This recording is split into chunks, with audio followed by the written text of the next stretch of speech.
Selassie the first. His Imperial Majesty.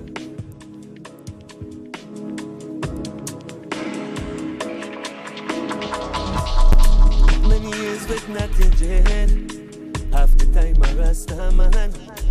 Yo, cause man will be the first to admit man did a do no wrong. Many years of searching within till I found the higher man. Till I overstood King David's words with the songs of Solomon, and I let back and go.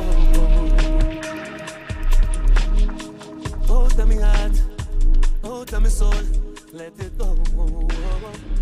All right. What is up, everyone? Greetings to everyone tuning in today.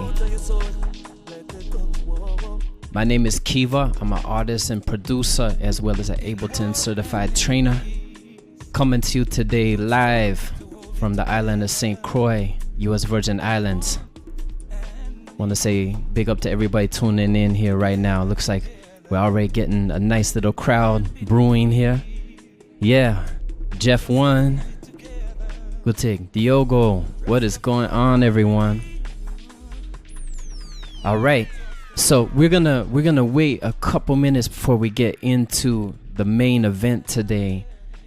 So I just want to start it off. First of all, just welcome once again to everyone that's tuning in here. Really glad that you can make it out here. It's always a pleasure to transmit the knowledge to people and then see what everyone's gonna do with it in your corner of the world. So one thing I always like to do when I do these webinars is I like to do a little roll call. Right? I know with the World Wide Web now, you can be just about anywhere as long as you got a little connection and you could be tuning in. So I want to do a little roll call here in the chat window. I just want everyone to take a second right now and just tell us where you're watching from right now. Where are you tuned in the world? Let's see what kind of answers we get. All right, we got Salem, Oregon, Vancouver, BC. We got Belgium, Berlin, LA, Akron, Germany, Surrey, BC, Amsterdam, San Francisco, another Vancouver right there, United Arab Emirates, Bulgaria. What? It really is one nation under a groove, worldwide musical movement. Yeah. That is what's up. Yeah. Portugal. Yeah. All right. That's what I'm talking about. Okay. So next question I have for you is how many of you are DJs? How many of you are producers? Or how many are both? Just a quick little check in with that. Oh, see a couple family members from the UK tuning in there, Bristol. Yeah. Okay, so we got a few different DJ producers so far. There's a producer. KRG says producer. Diego's both. Daniel's DJ. Okay, that's what I'm talking about. Programmer. That's a tonic. Yeah. Okay. So one more question for you here. How many years have you been working with Ableton? If you're new to it, that's okay too. How many months or how many years have you been working with Ableton? Quick little survey.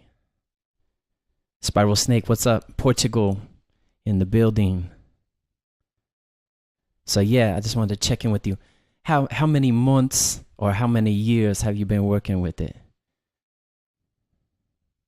1 year, 5 years, about 2. Gaurav says he's never used in detail yet. I always got to put that word yet at the end of the sentence. 1 year. Okay. Excellent. 6 years with New Modern Science. OFTKs coming from Logic since Live 5 with Isotonic Studios. Diogo says about 2 years plus or minus. Cool. Okay. So yeah, a variety of experience from people that, just getting started with the program to some veterans up in the place. Yeah, cool. Well, yeah, let's go ahead and start to get into things a bit today. So we're going to be looking at Ableton today from a DJ's perspective. So just to give you a quick little idea about where I'm coming from with this stuff. I've been playing music my whole life. I started when I was a real little kid with instruments and all that. But I would say somewhere around, early teenage years, like maybe 14, I started DJing. I was kind of like the DJ by default in my area because I was the dude that had a lot of music. And I mean, I'll be honest, if I could hear some of my early sets, I'm sure they were quite horrible, but made the people happy, and it made me happy, so I just kept with it. And as I continued on down the road, I started to meet other people that were very serious about it, and they helped me really start to understand what it was all about. So I got my start with the turntables, Technics 1200s, got nice with that. And then I witnessed this whole shift into the whole realm of digital DJing. Oh, quick little thing in the chat window. How many of you have lugged crates of records to your own gig? That will give me an idea of how long you've been DJing. Let's see. How many of you have got back problems from carrying 6 crates of records up 4 flights of stairs? Be honest. Yeah, Isotonic remembers those days. Dacian 7 says, yep. Sam Slick remembers that. Yep. So anyhow, we got to witness this huge transformation of, the tools that we have at our disposal to put together these sets, So, as things were switching over from vinyl, you had your CD DJs come on the realm, into the world. And then you start to see the advent of digital DJ tools. So the first one that I had, what was that thing called? It was by Stanton. It was called Final Scratch. And that was the one that kind of paved the way for digital DJing, where you could still use your turntables, but you were using the time-coded vinyl. And that one, it was real unstable, but it kind of paved the way. And then Serato came along and just, took over the game. All of a sudden, I started seeing all these DJs in New York. They used to pack loads and loads of records to show up with a laptop that had their whole collection archived. So I got with that for a while. That was really cool too. For all you producers, there's nothing better than being able to take a song that you just produced earlier in the day and play it at a gig that night. So the whole digital realm was so cool because, you could just get that instant feedback from your crowd. Take a tune you just made, play it out, see how it sounded on that big system. See what the crowd thought of the tune. So yeah, that digital DJing thing just really kind of changed things for me. So I was working with Serato then for a couple years, and then I caught wind of Ableton. I had heard about Ableton when it first came out, the very first version, but just like many things, the first version of things, like it's a good idea, but just I didn't like the sound quality of it yet. It was very basic when it first came out, but little did I know that within the number of years that thing would really evolve and become a huge part of how I not only produce but also perform music.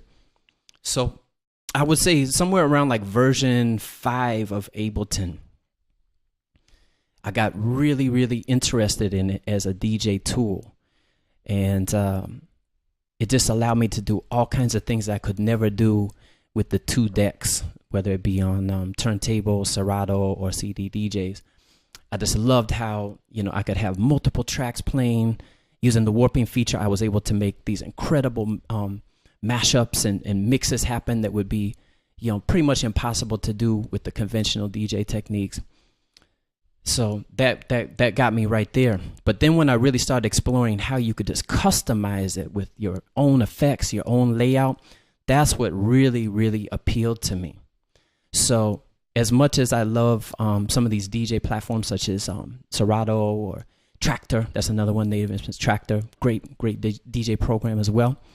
They kind of come to you a certain way, right? They've got like 2 to 4 decks. You can plug in a few effects, and you can do a lot with that, definitely. But I always loved Ableton because it allowed me to dream up my own ways of working with things. It allowed me to come up with my own templates, come up with my own effects, and change it from gig to gig depending on what I needed. If I'm going to be performing as a DJ, I might have it set up one way. When I'm performing with one of my artists, one of my singers, I set up a completely different way. Some of the shows I might even be playing, guitars or some other instruments, and I'm not even touching the laptop. I'm running it with foot switches. Ableton allows me to do all of that stuff. So that flexibility, I think, was like a real selling point, and continues to be one of the reasons that I love working with Ableton so much to DJ. All right, so what I'm going to do is I want to focus more on building some custom effects with you today.